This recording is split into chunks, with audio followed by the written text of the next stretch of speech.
Ndinoda kuti nyika isiwe vanhu vangu inguva yedu hatingatadzi kubudirira Mwari ari parutivi pedu rambai muchirwa My hitters gon' die, don't die The real hitters gon' shine and my people gon' rise Cause we're born to win it Ain't sense but I'm saying Loyalty's my favorite characteristic of God But finding it in it is hard It's like trying to find God You're the only one in your camp with cheese You pay for everything they eat Man, that insecurity is deep Now I ain't said no names These are just theories if you hear me, baby It's home, you must admit it's kinda eerie, baby Like them chemtrails in the sky Ain't the selling the slaves Kinda like the combines We say everything in moderation But don't do it in moderation The lies of a gluttonous generation 10-year-old girl in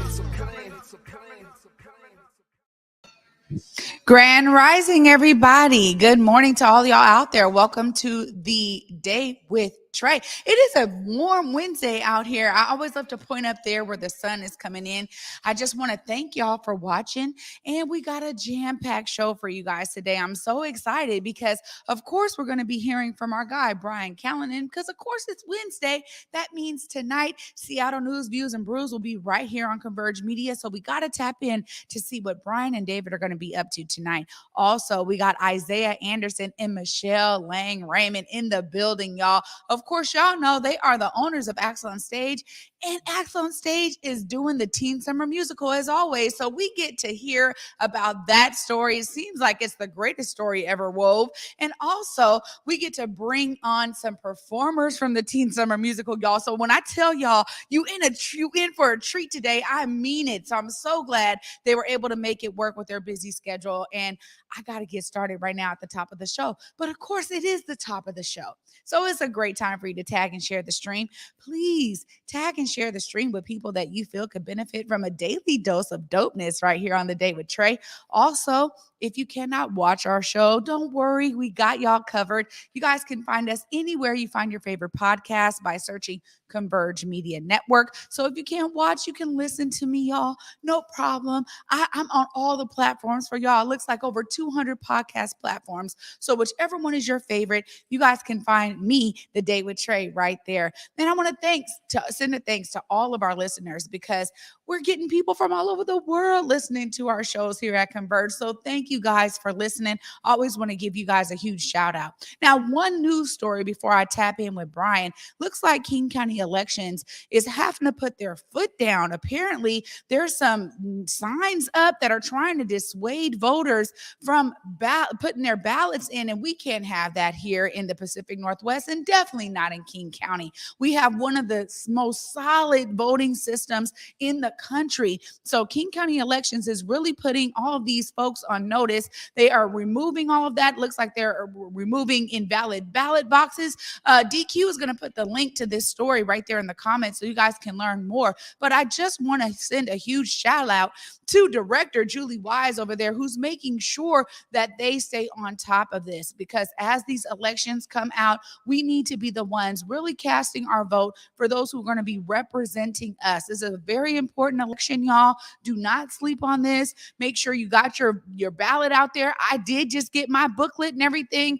I'm staying on it. I got to figure out who's trying to represent me out in Federal Way. So find your local candidate and find the one that really matches with your lived values, your shared experiences, and shared principles. So I just want to say thank you to King County Elections for keeping our vote on the positive note. Now, you guys know I really appreciate when Brian gets to stop in here to The Day with Trae. Brian Callanan from the Seattle channel and, of course, Converge's own Seattle News, Views, and Brews joins me right now to tell us all about what's going on tonight. What's up, Brian? Hey, good to see you, Trae, on this warm day. We got a lot going on tonight. I wanted to talk about a few things and also something that's happening right now for the Seattle City Council that we didn't cover in the show, but is really important. We're talking about, our top story is talking about something the City Council did this week, and it's actually setting up a system such that the chief of police of the Seattle Police Department can be investigated for complaints. There isn't a current complaint right now. This actually dates back to the CHOP from a couple of years ago. And as you know, thousands of complaints came in about police misconduct. There were 3 of them that named the chief in particular, and they had to do with using tear gas when tear gas was banned by the city council. They had to do with some misinformation that was given out. However, at the time, it was a bit of a fumble on the part of the city because the Office of Police Accountability said, well, investigating the chief, that's not really our purview. The Office of the Inspector General said, well, it's not really us either. And then Mayor Durkin, and this is where it gets a little murky in terms of what some people are saying, a bit of a he said, she said. Mayor Durkin should have at that point, Mayor Harrell is saying now, Mayor Durkin should have handed this off to an independent investigator.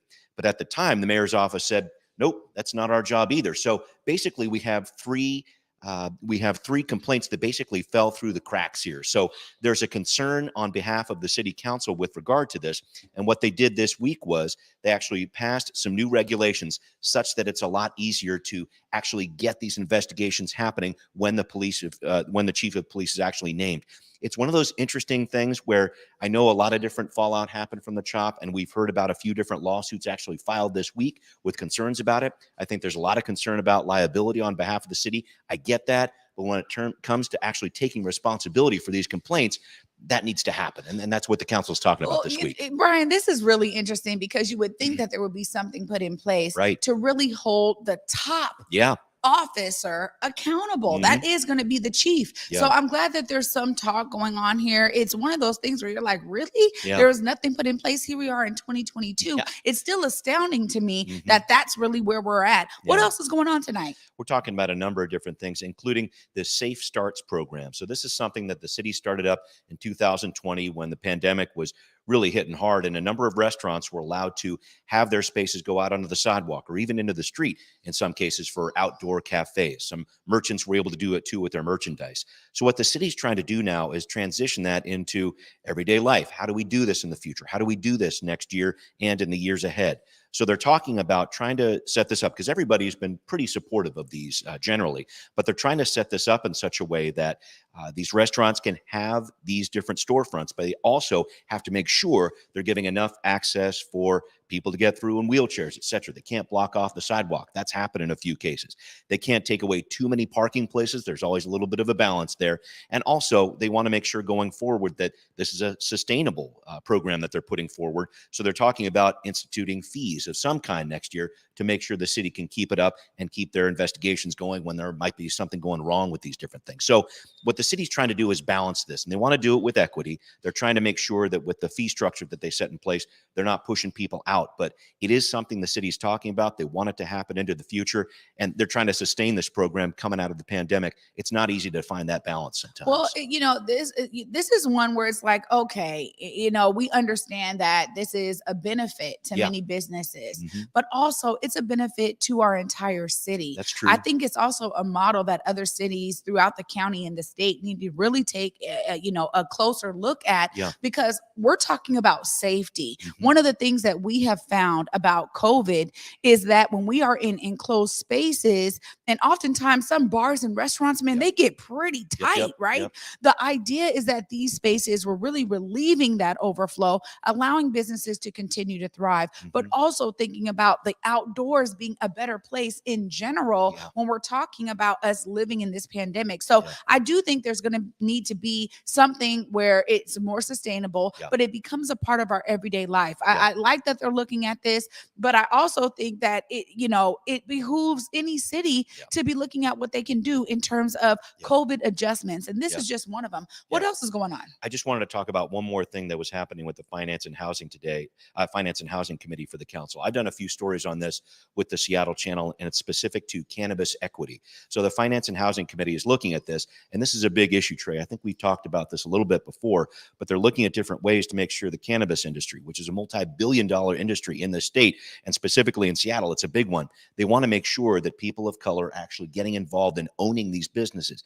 Doesn't really happen on a statewide level here. Seattle's been concerned about this for a while. The state has too, but I think we all know that when that door opened with 502 there, so many people jumped in. It was a bit of a gold rush, and a lot of people that might have been involved in the medical marijuana industry or as people of color in that industry, they got pushed out. And so the city's trying to find some different ways to at least create some pathways such that people of color can start owning these businesses, because ownership is the way to do it.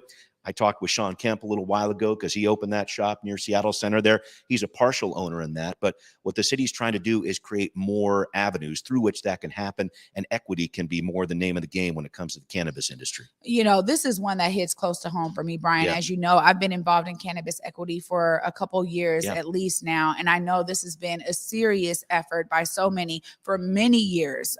The thing is that this is really a double-edged sword here, Brian, because we're talking not only are there measures to provide equity, but you also are getting a bunch of pushback from current retail owners, right? They are lobbying heavy. And that's what we've seen happen in the last legislative session was that there was a bunch of pushback from those owners saying, well, I don't know if this will be beneficial to the Black community. Oh, boy. And the whole question was, well, is it beneficial to your community for you to own and to bring millions of dollars into your community and millions of dollars to your family? Right. Is that not benefiting you? Right. Yeah. The ideas that what they came with was so ridiculous. Yeah. And yet we were also suffering from, a legislative body that wasn't really willing to make that bold step toward equity at a state level. So this is something I was just talking about with a state representative not too long ago who's involved in the legislature. And one of the things that I see there, and from just my perspective, is there always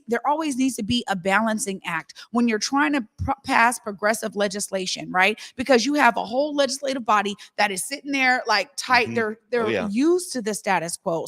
They work in the status quo and they're comfortable there. So when there's opportunities to make that body uncomfortable, even if it's a couple of legislators trying to get together, we saw this with the progressive police reform. It took a wide array of people to pass that legislation. And unfortunately, the numbers just weren't there this past legislative session. But there was some money that was invested. I know we're going to be learning more about that. I'm glad the city is doing what they can. But when we think about equity licenses here, Brian, the city does not have the right to issue equity licenses. That's right. That is at a state level. Right. So the Liquor Control Board, they have a lot of work to do to bring about equity. I'm glad you guys are going to be tackling it because this is a serious issue. Yeah, this is one of those situations where I'm hoping, at least from the city level, they can put forth some of the pressure that needs to happen on the state for these different changes to happen. You're absolutely right. Liquor and Cannabis Board is the one that hands out the license here. The city is trying to put some pressure on and trying to encourage people who might have some investment dollars in the city to be getting involved with this and helping different owners of color get involved, because it's a big story. Because I think a lot of people, when you talk about change in the legislature, I know it happens gradually, but there's a lot of people getting left behind right now. So what do you do about that? So it's a big issue. We're going to be covering it, I know, in the months to come, but I'm hoping that the city council can put forward something such that they can put some pressure on the state, at least, to try to equalize the situation a little bit better. Well, I want to give a shout out to Teresa Mosqueda's office. I know that she and her office have been really kind of leading this at the city level. Again, there's only so much the city can do. I do hope the state feels that pressure and begins to make some real change around equity in the cannabis world, because like you said, it's billions of dollars and there's many people that are getting pushed out, particularly those who were the most impacted by the war on drugs, which did not work, right? So let's just be real about that. We know which communities to invest in. Glad you guys are diving into it tonight. Make sure you look right there, Brian. Tell the folks how they can find you. Sounds good. Check me out on Twitter at Callanan Seattle. That's where a lot of people get in touch with me about different political issues. Also, make sure you check out Seattle News, Views, and Brews tonight on Converge at 7 o'clock. Thanks, Trae. Absolutely. As always, Brian. Well, you guys, like I said, I'm so excited. And anytime I'm chopping it up with Brian, we could probably go on for a very long time, particularly about these issues. So make sure you guys tune in tonight on Seattle News, Views, and Brews. And coming up next, I got a powerful duo in the building. I'm talking about Isiah Anderson and Michelle Lang Raymond. They are here to tell us all about acts on stage in the Teen Summer Musical. Stay tuned after this short break, y'all. You're watching The Day with Trae. Cool. Hey there, it's Trae Holiday. And of course, Besa and I had to take a trip back to Market Street Shoes to grab some items. They always know what to show us. And let me tell you, we both spent quality time to be sure we collected some amazing additions to our wardrobes. They have some of the most unique bags, shoes, and accessories. I mean, the whole shebang. It's always a good time when I get to shop with my girl Besa. Make sure you go check out Market Street Shoes, y'all, and you too can walk out with some dope gear.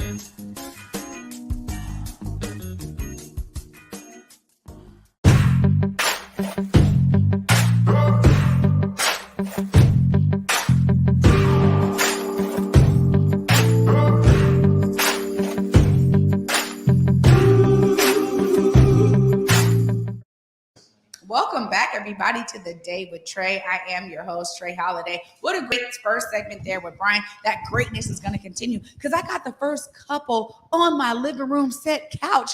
I got the pleasure to introduce Isiah and Michelle. What's up, y'all? What's going on, Trae? Oh my gosh, you guys are phenomenal in everything you do. And I just thank y'all for making the time. I know it's been a busy season. Please, I'll start with you. How has it been shaping up? Because I heard on the streets, the auditions were fantastic, and it looks like it's moving in a great direction already. Okay, before he jumps in, though, I just got to start to say we are so thankful to come here today. And we did peep the new setup and stuff. And I was like, sister got a desk now. She got her own little station. So we brought a flower for you. But your greatness is filling up the table. So I'm just going to put it over here. And I hope we can start a trend where if you come to Converge with Trae, that you bring her a little gift, bring her something pretty to add to the set. So we welcome you to your new setup. Oh, thank you. So y'all are so family. I just appreciate that so much. Thank you. And I will gladly accept that addition to our phenomenal set here. I'm glad y'all are enjoying it. Start us off here because you guys have been doing the Teen Summer Musical for years. And every year you guys find a way to revamp these dope stories. Crazy, right? Tell us a bit about that process, kind of behind the scenes. Woo! All right. Well, the Teen Summer Musical, everyone knows, was created and designed and delivered to us by Steve Sneed and Rico Bembry years ago. But in 1997, they were able to start the process of allowing young Black youth to perform on professional stages. And years down the road, they said, Isiah, here's the baton, do what you do. And so myself and the team of individuals who has always made the Teen Summer Musical great, including Michelle Lang-Raymond, the one-time Darcel Lorraine Hubbard, one of my queens, and Danae Simone, and all of those great people made this program a wonderful, wonderful program in the community. And we are simply continuing that legacy. Remember that word. Yeah. Continuing that legacy this year with the Greatest Story Ever Wove. Michelle Lang-Raymond and I have talked about what we wanted the story to be like this year. I was very adamant about wanting to make sure people didn't forget the great music, the great talent that we had. And so I wanted to do hey, let's just do some scenes and songs from past shows. And Michelle was like, how about we talk about a story concerning legacy? And I was like, well, that's what I'm trying to make sure we keep up. Got you. I heard you. Yeah, you. See? And we've done it. We have a story, Greatest Story Ever Wove. It's a real positive story about a Black woman named Miss Banks who owns a museum called Legacy Museum, and how she in this community is attempting to keep it live and relevant in a community that's changed. Mm-hmm. In a community that has changed. And so we totally take the Teen Summer Musical and its legacy to help recognize and inform our community of how we continue to make legacy. Well, this is something that's right up my alley. I mean, and I'm already getting goosies as you're just talking. Yeah, I'm just like, ooh. Yeah. First of all, I'm a theater kid, number one, right? Yep. I Garfield High School, Langston Hughes, New Black Arts West. I mean, you name it. I was auditioning. I mean, I look at these young. I'll get emotional today because y'all are continuing in something that really cemented my childhood, right, and allowed me to be here where I am today, and to take all of that expertise that I learned over the years and to be able to use it in a way that's impactful to community. I'm always just so honored and humbled and grateful for that, right? But I got to bring it over to you, Michelle, because I have seen you perform lately. So I know that these teens are under some great expertise in you. Tell us a bit about how you saw the vision to really embed legacy in this year's musical. Yeah, when Isiah and I were talking about the story that we wanted to tell this year, we thought about I love that the Teen Summer Musical and Isiah always try to make sure that the story that we're telling is contemporary, right? Even if it's an old story, it has contemporary notes. And so we thought about what does the world look like now that maybe it didn't look like a year ago or 2 or 5 or 10. And we're like, this notion of cancel culture is really high, it's really prevalent, right? And we understand that there's a need to hold people and things accountable. But we also looked at that there's just sort of this inclination to cancel things. And we were like, but what happens when you cancel things is you don't get to build legacy. You don't get to grow things that are positive for the community because you just keep starting over, right? You just get rid of stuff and you start over. And so part of the reason why legacy was so important in the story that we're telling this year was because Teen Summer Musical was built on top of something before it. Right? Just like Converge is built on top of something before it. Yeah. And just like Northwest Tap is built on something before it. And just like Langston, you know what I'm saying? So many things in our community that we hold dear are built on something else. And a lot of times people think, oh, that's the first of its kind. And it might be the first of its kind in a way, but something came before it.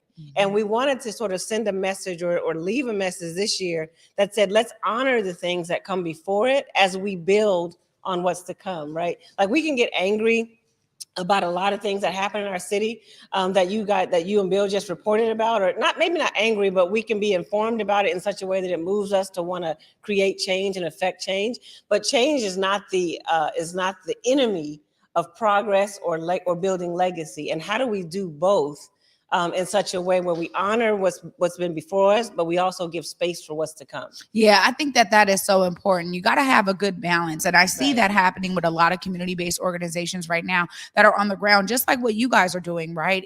It's important to realize, how do we embrace these changes, but how do we ensure that our history and our footprint doesn't get washed away and erased? This is exactly why, I mean, I have mentioned it already, but the reunion on Union, the bringing people back to the Central District just to enjoy a meal, share stories and history, it was so phenomenal this year. And it's just, when I am there and I'm seeing, even last year, brought my grandma, right? And they're making all these connections, right? Because there's so much legacy, so much rich history. And I know, man, I come from that. I always got to uphold it in everything I do. That's literally why we have this amazing, iconic wall behind us, because we want to be reminded every day of all of these people that were here to make it what it is today. So I love that you guys are doing that. I mean, what are some of the highlights folks can expect from the show this year? Well, you can definitely expect some of those great songs and dances from those, classic pieces, The Wiz, Snow White, Peter Pan, Uncle Willie's Chocolate Factory. So we're bringing them all back with some flavor to them. And our music director, Cedric Thomas, is really, really doing a phenomenal job with his team and making sure our youth. And for those of you who need to know, you have to know that this is the Teen Summer Musical. This is the essence. This is the heart of. This is the original Teen Summer Musical in every aspect. We rehearse Monday through Friday, 9 to 5. These young people are committed. They have professionals who teach them choreography, music, stage direction, and all of that. We stepped it up a bit further, and now our staff consists of Teen Summer Musical alums. Wow. Every last one of them. Oh my God. You guys, I mean, I'm trying to control my goosies, but they're uncontrollable right now. This is, for me, is you everything. Call them goosies? Yeah, my goosies, right? Like, they're like, oh my gosh, because honestly, it is so exciting. One of the things that I am always working on is establishing pathways for our talent to stay here, because we understand, like, okay, go to that HBCU. Okay, young bro, young sis, do that. But then bring that brilliance back. Always know that your home is here and that there's a space for your creativity to thrive here. That's something that I love. And I love that you guys are doing that and really opening the door there. Before I let you go, I know it's coming up. I'm excited because we're going to have a whole performance. But Michelle, I want you to make sure that folks know, because they can start getting, in their minds when to get these tickets. You can look right there. Make sure people know how to come and enjoy this show. Just let me say, Isiah is so glad that you asked me that question, because he hates this part of every interview. And that's okay. That's why I'm here. First of all, this year's Teen Summer Musical is being managed by Acts on Stage Theater. It's a theater that Isiah and I started. And so again, like he said, it's the same Teen Summer Musical. It's just being managed by us. In the aftermath, or during and in the aftermath of the pandemic, we had to find new ways to continue legacy, even when the world stopped. And so you can go to our website. It's actsonstage.com, ACTS onstage.com. But the easiest way to get tickets is just to go to our.show/Teen Summer Musical. our.show/Teen Summer Musical. And all the information you need is there to get you tickets. This is the first year we're doing an in-house performance of 12 shows. We normally do five. We normally do one weekend of 6 shows. Yes. This is the first time ever that Teen Summer Musical is doing 2 weekends for a total of 12 shows. And so there's even one show that's a matinee show for community centers, a Friday show at 12 o'clock, because we want the kids who are finally back at their daycares, at their community centers, we want those kids to return and come see the show that they've become accustomed to seeing for 25 years. Wow. So again, you can just go to our.show/Teen Summer Musical and the tickets are there and we're ready to serve you. And we're back at the legendary historic Langston Hughes Performing Arts Institute. We are back. Right. Yes. And this is the 100th year. We're selling the 50th. Oh, this is the 50th year of Langston Hughes. And so we're back. We're back at a high time for them too. We're back at a legendary legacy moment for them as well. So we're excited. We're so excited about this. Gosh. We're so excited. We really are. Like a lot of, Isiah has told the story so many times about how Teen Summer Musical was birthed because we had so many kids of color, Black kids especially, and particularly, who just were not getting cast in lead roles. Anytime that they would go audition in other communities because they wanted to have a career or they wanted to try a career in the performing arts, they would essentially get regulated to the ensemble. They would become a singer and a dancer in the background. And so Teen Summer Musical was launched because we're like, we have kids who deserve lead roles, who shouldn't have to prove that they deserve to be Snow White because they don't look like what you think Snow White should have looked like, or they don't deserve to. All they look like is the Wiz or Dorothy from the Wiz because the Wiz is Black. But you know what? We have Snow Whites, we have Cinderellas, we have Peter Pans, and this year we have a whole new cast of characters because this year this show is written by Isiah. Wow. And so that's why Teen Summer Musical was birthed, because we were like, our kids deserve lead roles, and so that's what we're doing. Oh my gosh, you guys. Well, okay, we're gonna see your goosey. No, because I'm like, we're gonna get a real treat after this. I want y'all to be able to introduce who we're gonna be seeing, because it's coming on right after the break. We're going right to them. Who is here to perform for us today? No, you. We have again they're Teen Summer Musical alums, but they're also Teen Summer Musical staff at this point who are college bound, military bound, but they're gifted. And so we're going to have Trenton Walker. We're going to have Sydney Cole. And we're going to have Vashti. Lord, I always forget Vashti. But when you hear her sing, you ain't going to care that she got a last name. You hear me? Like, you are not going to care. I promise you. Randolph. Randolph. Her parents care. There it is. Well, you know what? As I said, you guys, we are in for a treat. You guys do not want to miss this. Just stay tuned so we can see 3 top-tier performers. Give us a little bit of what we can expect for this year's Teen Summer Musical, The Greatest Story Ever Wove. Stay tuned after this short break, y'all. You're watching The Day with Trae. In the depths of Belize, the travelers come across the waters, harvesting with their hands, learning of resilience rooted deep in the lands, culture thriving like a fire ablaze, sizzling with a pop and a chop, sharing its ways. Knowledge simmers and grinds into the hearts and minds, cutting away from the surface stories and colonial lies, boiling it down, breaking its shell as the truth pours out and gets plated collectively with love. Spooned into bowls, feeding the soul. Garifuna, alive and strong at Palmento Grove.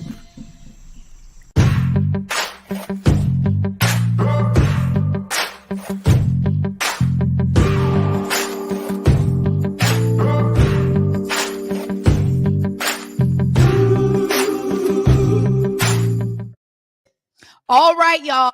As promised, I want them to take it away. Listen to these amazing folks from The Greatest Story Ever Wove.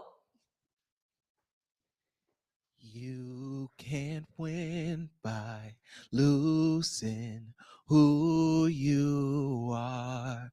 Don't let nothing take your soul. I make this guarantee that nothing you see is worth lying for and cheating for. I'm telling you what I know. You can't win by losing your soul. I know we don't have much, and sometimes I wish that we did just a little more to take away the less. I'd like to see you being a kid. I just wish that we could have fancy clothes. I wish that we could have a shiny car. Yeah, but that would mean less to me than the goodness of your heart. You can win by losing who you are. Don't let nothing take your soul. I make this guarantee that nothing you see is worth lying for and cheating for. I'm telling you what I know. You can't win by losing your soul. You can't win by losing your soul. Is it wrong that I want nice things? Can I long for something that's made special for me? I'm looking at a whole wide world with so much possibilities. I want a little bit, just a little bit for me.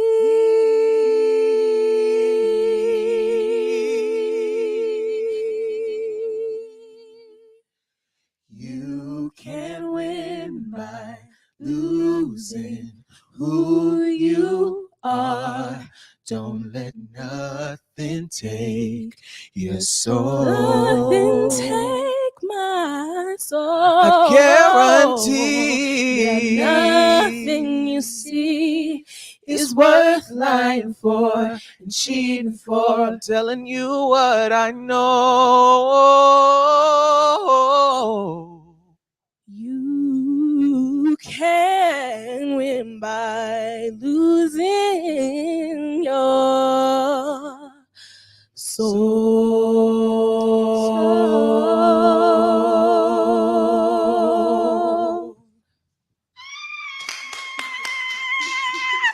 Oh my gosh.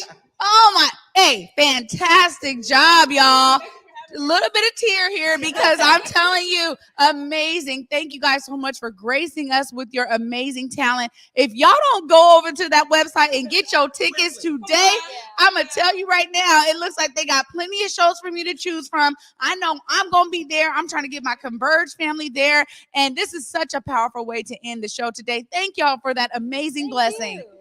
Absolutely. Oh my gosh, you guys. Well, you guys know right here, I want you to be inspired by these guests. Always see yourself as a part of the solution. If these young folks can do it, you can too. Make sure you take that inspiration with you throughout the day. And I can't wait to have you join me tomorrow. We got another amazing, inspiring guest because Marco Green is going to be here telling us all about Enlightened Era. We also got another Haru Hill segment. So we're going to keep that healing going for y'all. Haru will also be in the building tomorrow. Make sure you guys stay tuned. And until tomorrow at 11 a.m., peace. God bless.